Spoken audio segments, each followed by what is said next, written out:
A fachada sul do Santuário Nacional é este livro aberto que pouco a pouco vai nos revelando os mistérios da nossa fé.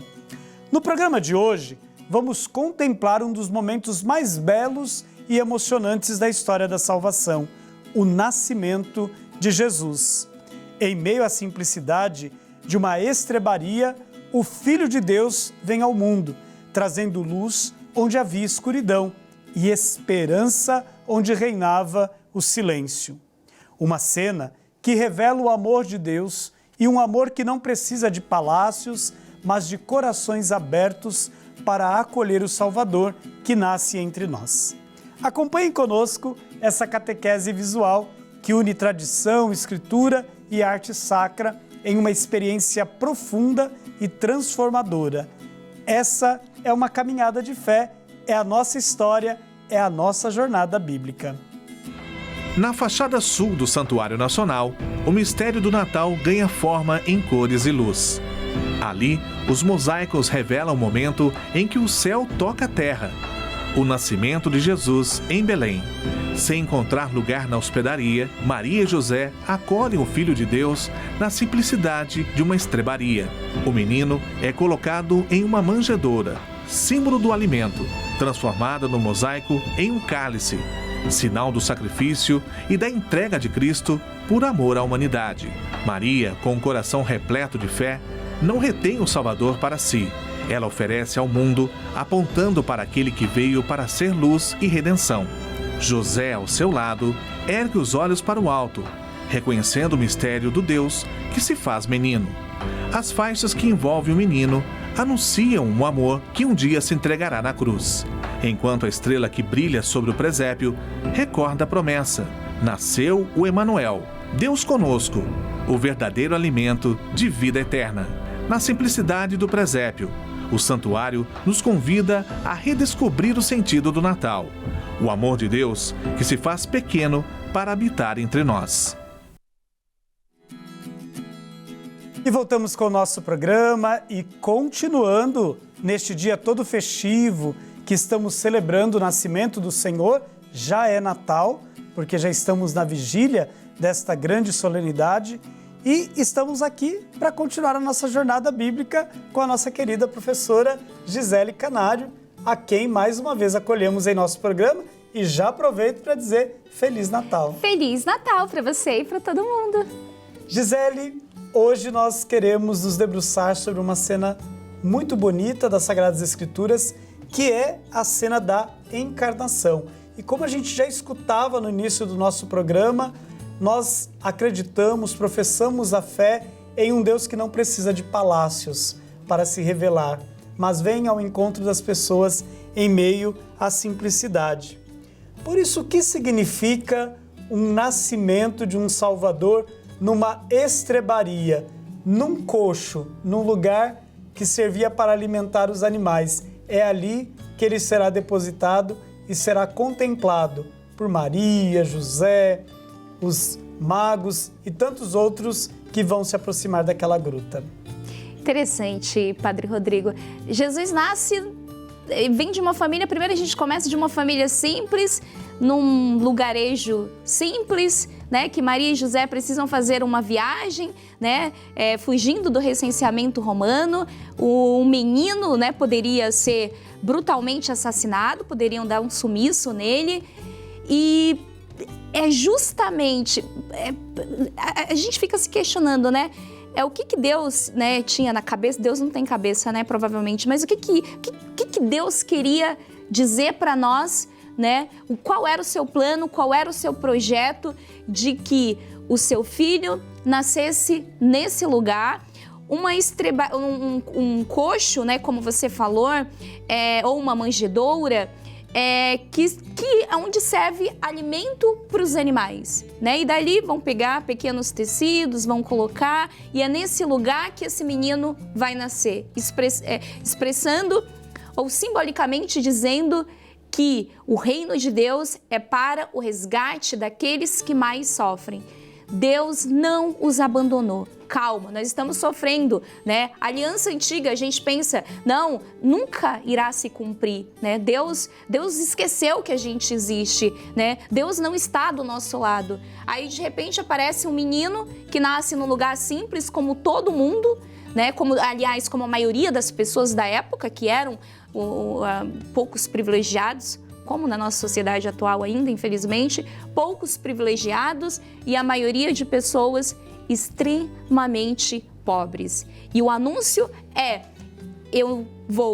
daqui, né? É desse lugar, é desse ambiente que eu vou dizer para que e por que eu vim, né? E qual que é o meu projeto vai partir daqui, desse lugar, desse ambiente. Um biblista gosta sempre de se debruçar sobre trechos, palavras e nos ajudar a entender o caminho, né? E porquê dessas palavras dentro do texto.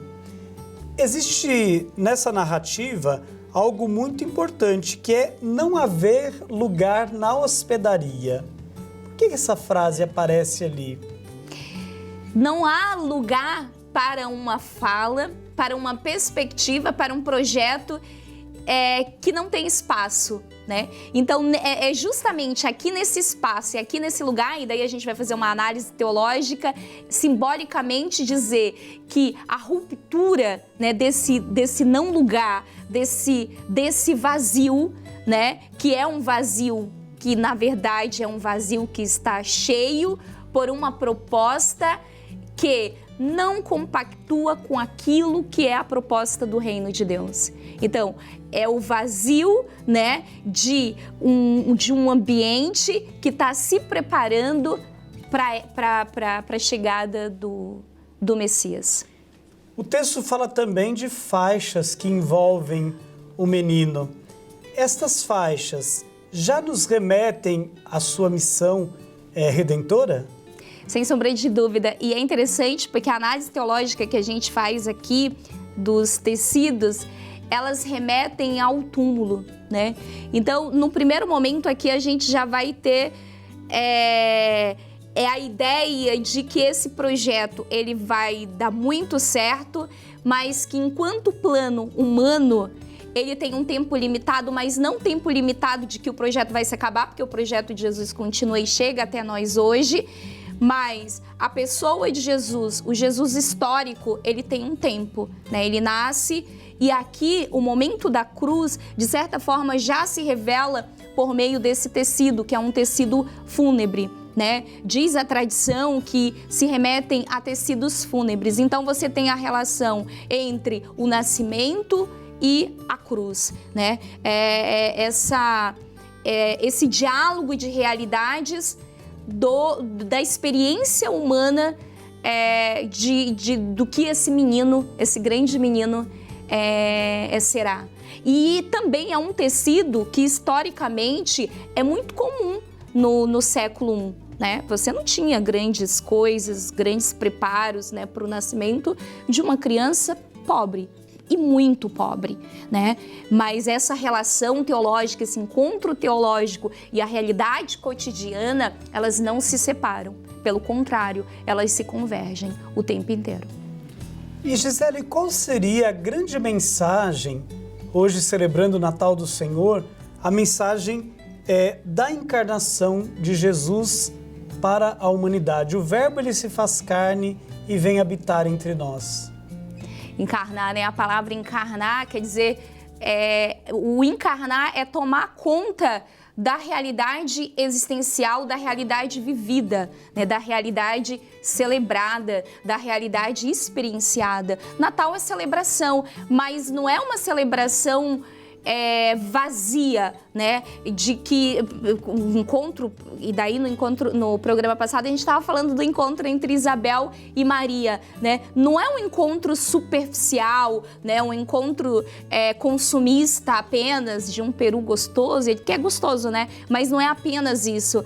É um encontro que direciona a gente para o tempo inteiro estar resgatando a nossa identidade primeira. E a gente, como cristão, como católico, a nossa identidade primeira é sempre entender o porquê que um projeto tão pequeno, um projeto de manjedoura e um projeto de cruz se torna tão transformador e continua encantando pessoas, né? Encantando pessoas não de maneira superficial, mas encantando pessoas para fazer com que elas continuem existindo e existindo da maneira mais grandiosa. Eu acho que a grandiosidade do Natal é essa, perceber que nós somos grandes a partir de um projeto simples, pequeno e humilde. E nós podemos dizer que o presépio seria este altar onde Deus se oferta como amor a toda a humanidade? Sem sombra de dúvida, né? Esses dias eu visitei lá no Museu de Arte Sacra em São Paulo, o presépio, que tem o maior presépio, né, da América Latina, se eu não estou enganada. É um presépio grandioso, mostrando, claro, ali a realidade, o contexto da Itália, do século XVIII, os elementos ali.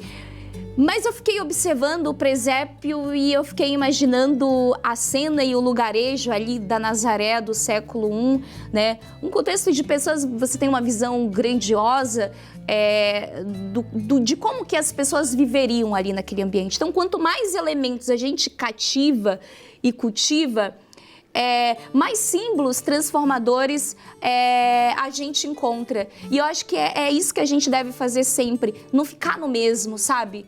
Às vezes a gente tá carente. Na verdade, a gente tem um mundo com muitas informações, com muita tecnologia, de inteligência artificial, né? Parece que a gente agora tá perdendo o nosso processo de criatividade, né? A gente não é mais o poeta da vida, da nossa própria existência, porque você dá um comando e a inteligência artificial faz tudo por você.